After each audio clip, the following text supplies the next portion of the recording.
உலகத்தையே ஆளுகின்ற கிருஷ்ணர் ஏன் ஒரு சாதாரண பறவையோட இறகை தலையில வச்சிருக்காருன்னு என்னைக்காவது யோசிச்சிருக்கீங்களா? இதுக்கு பின்னால ஒரு பெரிய தியாகம் இருக்கு. கிருஷ்ணர் ஒரு முறை கோவர்தன மலையில புல்லாங்குழல் வாசிச்சுட்டு இருந்தப்போ அந்த இசையில மயங்கி அங்க இருந்த ஒரு மயில் தொகை விரிச்சு ஆட ஆரம்பிச்சது. கிருஷ்ணரோட இசைக்கு ஈடு கொடுத்து ஆடின அந்த மயில் இசை முடிஞ்சதும் அழுதுகிட்டே கிருஷ்ணர் கிட்ட வந்துச்சான்.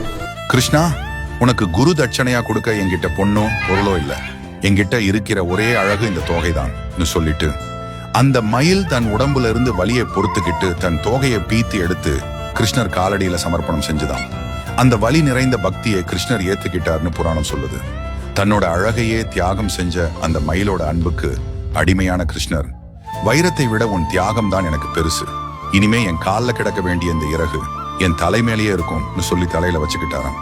உண்மையான அன்புக்கு கடவுள் அடிமைங்கிறதுக்கு அந்த மயில் இறகே சாட்சி. கிருஷ்ணரின் இந்த எளிமை உங்களுக்கு பிடிச்சிருந்தா மறக்காம ஜெய் ஸ்ரீ கிருஷ்ணான்னு கமெண்ட் பண்ணுங்க. இது போன்ற ஆன்மீக உண்மைகளுக்கு மறக்காம சப்ஸ்கிரைப் பண்ணுங்க.